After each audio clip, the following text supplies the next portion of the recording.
dia a todas e todos. Muito bem-vindos aí a mais um ICL Economia e Mercado. Hoje um pouquinho atrasado, sextamos, né? Sextamos aí com um pouquinho de turbulência. Turbulência vindo lá da Ásia e parece que chegou aqui, né, André? Então, hoje bastante coisa aqui pra gente falar, né? Então, turbulências lá no mercado asiático, nos Estados Unidos também. Vamos falar um pouquinho das falas do Roberto Campos Neto, que acabaram aí trazendo bastante polêmica ontem à tarde. E também vamos explicar para vocês sobre rotativo, vamos falar como está o mercado hoje aqui no Brasil. Então, quero passar a palavra para o André, para ele dar bom dia também para vocês. Bom dia, André, tudo bem? Bom dia, Débora, tudo bem aí? Bom dia a todo mundo.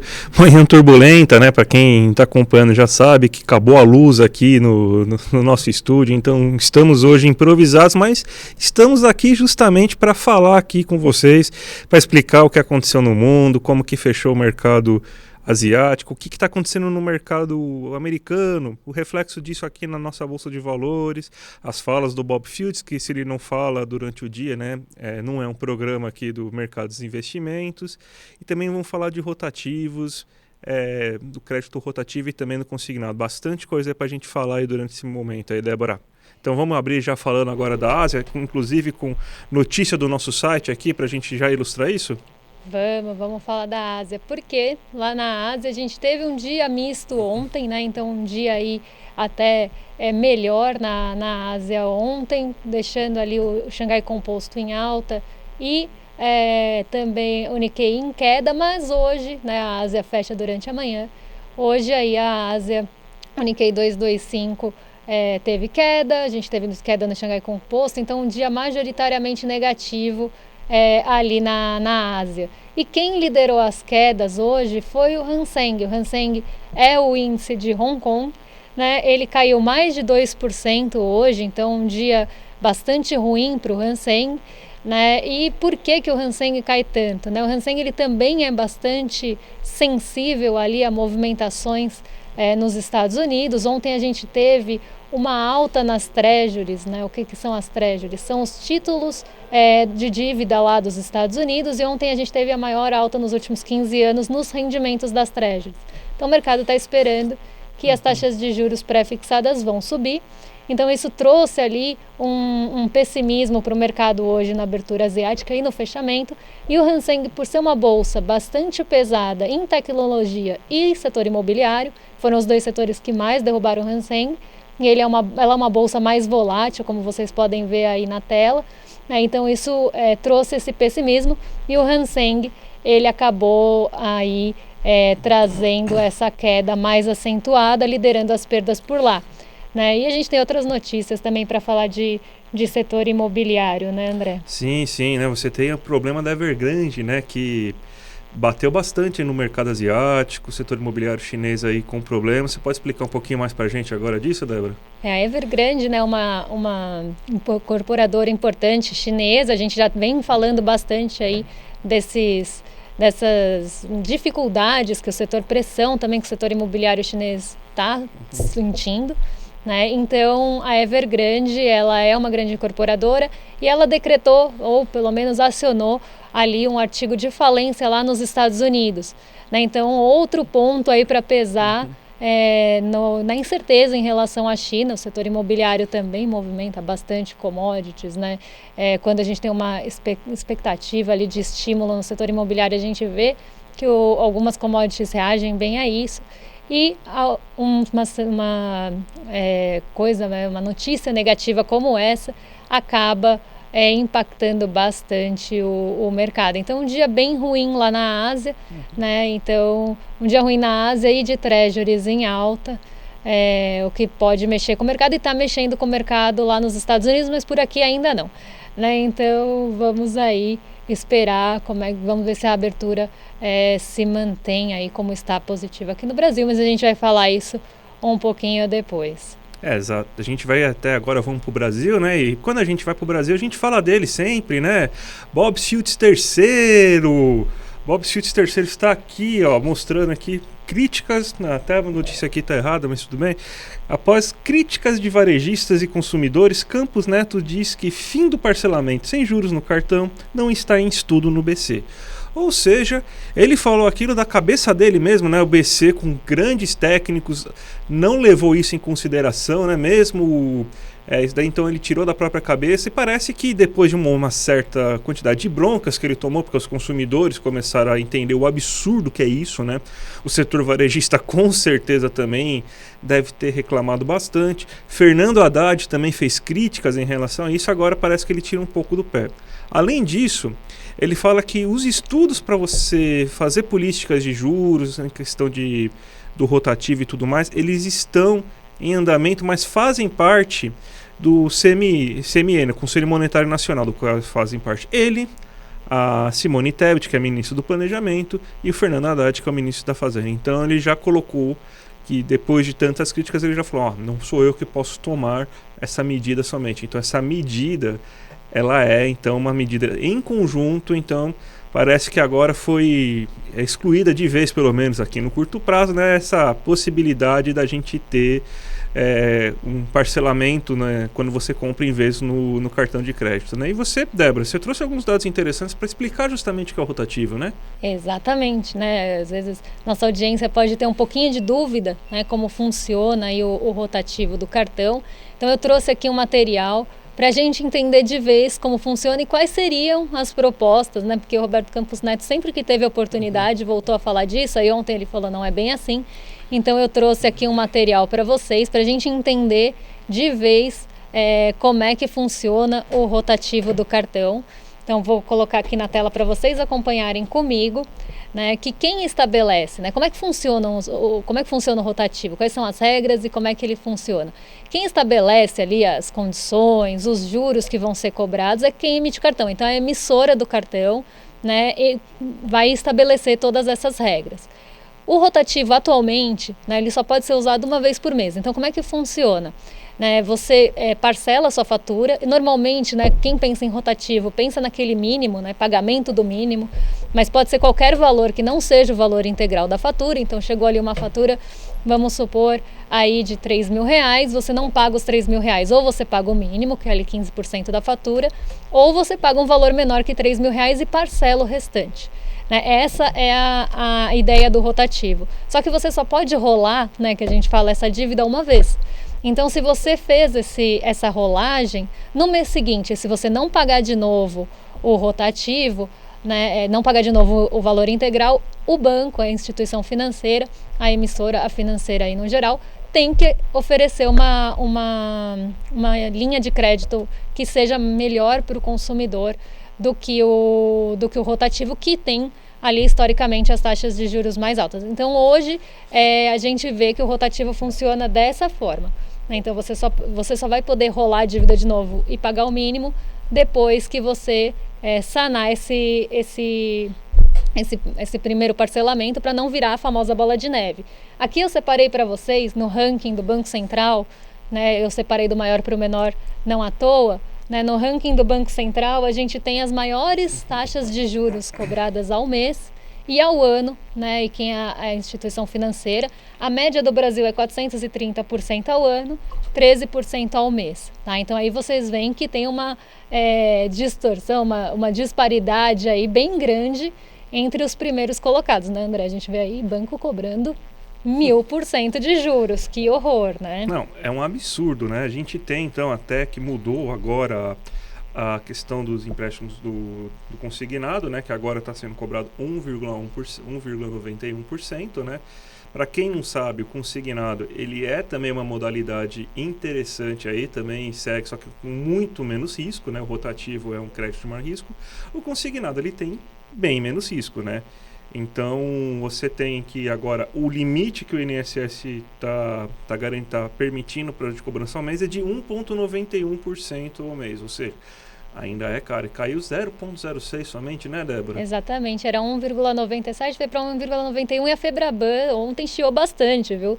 Eles falaram que foi antes da reunião com eles, que não deveria ter tomado essa medida sem consultas ali com a Febraban. A Febraban, ela reúne ali os bancos, né? É uma instituição que reúne os bancos ali, normalmente defende o interesse dos bancos, e ficou muito chateada aí com essa queda de 0,06%, como se fosse mudar muito no risco, ali no custo dos créditos, de um crédito que cai se a pessoa recebe ali o INSS já é descontado na fonte.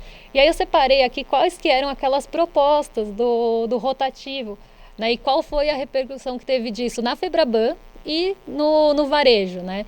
Então aqui essas duas citações que vocês estão vendo aqui embaixo de uma entrevista que foi concedida ao G1, tá? Então a IBEVAR, que é ali instituição do varejo, e a Febraban dos bancos, respondendo aí qual seria aquela proposta inicial que tanto foi falada, né, que os juros seriam limitados a 9% ao mês, então daria aí uns 181% ao ano, hoje está em 430%, mas em contrapartida, e aí que foi que o Roberto Campos Neto deu a maior bola fora, em contrapartida ele queria gerar um desincentivo, que poderia ser uma taxa ainda não definida, algo assim, um desincentivo para que as pessoas não parcelassem tanto no cartão, ali em 24 vezes, 12 vezes sem juros. Então ele queria cobrar um pouquinho de taxa ali para desincentivar mesmo esse parcelamento, porque o que ele defendeu? Que as pessoas quase dobraram o número de cartões e que elas não estão conseguindo pagar as faturas porque elas parcelam, e as parcelas viram também uma bola de neve. E aí, primeiro ponto é que a Febraban falou que no Brasil 75% das compras são feitas no parcelado sem juros, então isso seria uma catástrofe, e o varejo depende do parcelado sem juros para sustentar as vendas. Então, assim, isso seria no Brasil, que a gente tem essa cultura do parcelamento sem juros, que a gente precisa muitas vezes desse parcelamento sem juros para conseguir comprar algum bem aqui, né? A gente vê que isso caiu muito mal. E por isso que eu acho que agora ele deu o passo para trás. Não é bem assim, precisa ser aprovado no CMN, não é o Banco Central é só um voto, que seria o dele. Então, assim, ele voltou bem atrás, André. Então, aqui a gente vê pelo menos o que estava sendo falado até ontem, ali, meio-dia, ele estava ainda falando um pouco sobre isso. Ele conseguiu tomar bronca da Febraban, né? A Federação Brasileira dos Bancos. Então ele conseguiu algo, ainda mais uma pessoa muito pró-mercado, ele conseguiu algo inexplicável, né? Conseguiu tomar uma bronca dos banqueiros, sendo que ele é o principal banqueiro. Então parabéns aí, Bob Schultz III, que conseguiu desagradar até os banqueiros aí nessa brincadeira, né? E como que estão os mercados aí brasileiros, né? Depois de falas do Campos Neto, essa queda aí do consignado que vai fazer com que o avião lá da tia Leila fique um pouco mais caro, mas não traz um volante. Então, como que está toda essa situação e como que o mercado está impactando nisso? Olha, hoje o mercado, né, vamos dar um giro aqui de como está o mercado em relação ao mundo, né? A nossa bolsa, o mercado ficou bem estável hoje, tá? Então, a gente vê ali o Xangai Composto caindo bastante, o Nikkei 225 caindo, né? O DXY, que é o que mede o dólar em relação aos seus pares, é um índice que mede o dólar em relação aos seus pares, está bem estável, nem sobe nem desce. O petróleo Brent está subindo um pouquinho, o que explica um pouco ali da Petrobras ter começado o dia em alta. A Nasdaq está caindo mais um dia, perto do 1%, ontem ela fechou numa queda acima de 1%, o S&P está caindo um pouco menos porque é menos sensível a juros.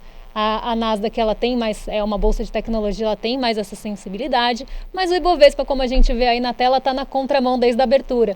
Então, está em alta aí de 0,32%, a última cotação que a gente tem, lembrando sempre que tem um pouquinho de delay em relação ao tempo real, é de 115 mil pontos. Então, o Ibovespa hoje está na contramão do mercado. E tinha até, André, que você falou aí do consignado, uma expectativa que os bancos caíssem hoje, porque a expectativa era que isso puxasse o setor financeiro, que já está meio fragilizado por conta dos Estados Unidos, né, as incertezas que tem por lá. A gente esperava que o movimento fosse negativo, mas o setor contrariou, o setor financeiro abriu em alta hoje. Mas quem está puxando aqui nossa bolsa para cima, pelo menos aí até o momento, é o índice de consumo, né, que tá ali o varejo também, né, tá as empresas mais ligadas ao consumo, muito ligada aqui ao setor doméstico. Hoje ele sobe 0,71% aí, contrariando também as expectativas. Hoje o Ibovespa está nadando contra a maré e ele está subindo e puxando aí o Ibovespa para cima, isso porque a gente teve um arrefecimento nas expectativas dos juros, um pouco ali diminuindo aquela tensão que tinha que foi trazida depois da ata do Fed.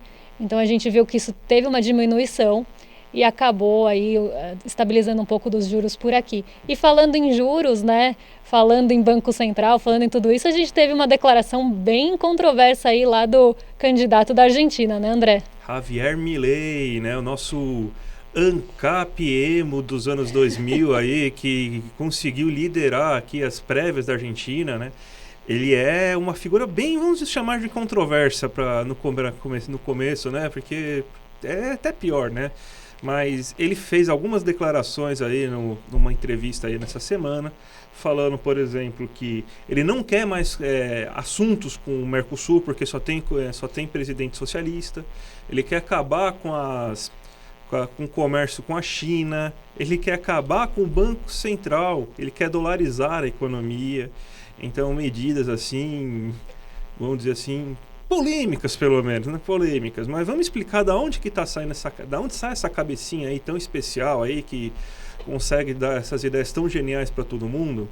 Ele é um seguidor da famosa escola austríaca, né? Que eu chamo o meu querido São Bernardo Futebol Clube, é um time pequeno lá que ninguém liga. Então a escola austríaca é basicamente o São Bernardo Futebol Clube das ciências econômicas, né? Ninguém liga, mas um cara com dinheiro começou a gostar dessas ideias e começou a disseminar essas ideias pelo mundo. E aí agora ela está fazendo sucesso. Então o pessoal está começando a gostar dessa situação. Eles são autores que eles confiam plenamente, piamente no mercado.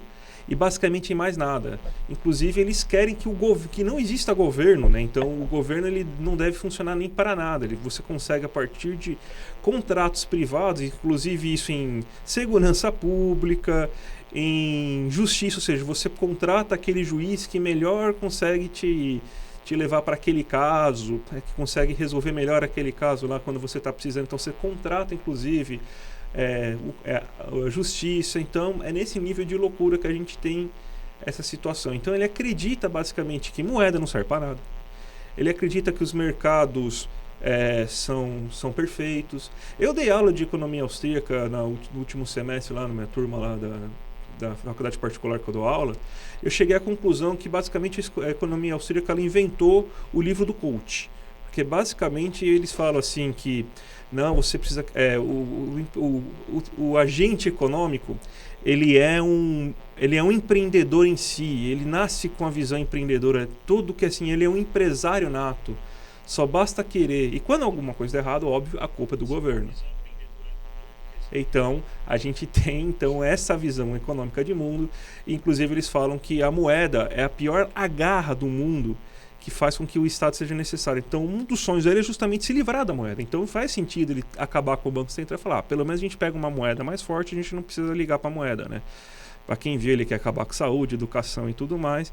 Então, é esse aí o destino que os nossos irmãos estão pagando, sei lá, se é uma dívida depois de eles ganharem a Copa do Mundo, né? Então, eles têm que sofrer justamente com um tipo de pessoa como essa, mas é isso que os espera caso ele acabe ganhando. Então, boa sorte, argentinos. Eu gosto tanto de Buenos Aires. Eu não quero um desejo desse para eles, gente. Eu também gosto muito de lá. E como diria aí, candidato do novo, que tristeza, né, gente?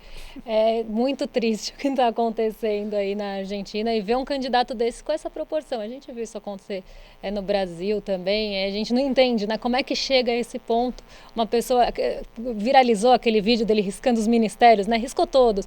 Nada servia para nada. Saúde, fora, né? Poeira, sei lá como é que era. Mas eu vi esse vídeo e fiquei horrorizada, né?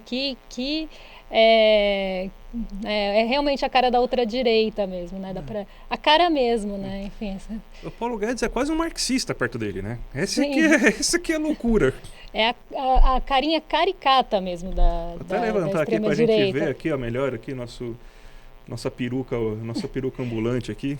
No vídeo ele tá até com o cabelo todo bagunçado. Eu acho que é realmente é uma coisa bem caricata mesmo, na minha opinião. Exatamente. Mas, enfim, a gente espera aí que não vá para frente esse candidato, viu? Sinceramente. Sextou então, Débora? Sextamos. Então, eu queria agradecer a presença de todo mundo aqui, que mesmo com essa enormidade de problemas técnicos que teve hoje no ICL, falta de luz e tudo mais, estúdio improvisado, agradecer hoje, acima de tudo, a equipe, que, você não sabe o que essa equipe correu. A gente preparando o programa, os caras subindo e descendo escada, fazendo uma loucura, arrumando o microfone, luz piscando, volta tudo. Hoje aí dedicamos aos nossos heróis aí da equipe técnica e os diretores, todo mundo lá. Parabéns aí, que hoje vocês merecem um sextou brilhante hoje, gente. Então, Débora... um sextou não tá pago, né? Porque subir essas escadas aí, ó, já pode postar os dois, já pode fazer um combo. Então, realmente, esse agradecimento fizeram aí acontecer, porque não foi fácil. E agradecer vocês também que ficaram aqui com a gente em meio a todas essas intempéries aí, todas essas oscilações que a gente teve. Agradecer muito aí a audiência fiel do ICL. E na segunda-feira estamos de volta aí com mais ICL Economia e ICL Mercado e Investimentos. E também lembrar vocês que tem um replay aí da aula de ontem, que foi incrível. Foi uma aula muito legal, muitas dúvidas sanadas, uma aula bem esclarecedora aí na parte de mercado. Então vai ter o replay, assistam aí, para quem não assistiu, muita gente eu sei que já assistiu, mas quem não assistiu, assista que está imperdível. Perfeito, gente. Então, um bom fim de semana a todo mundo e até segunda-feira.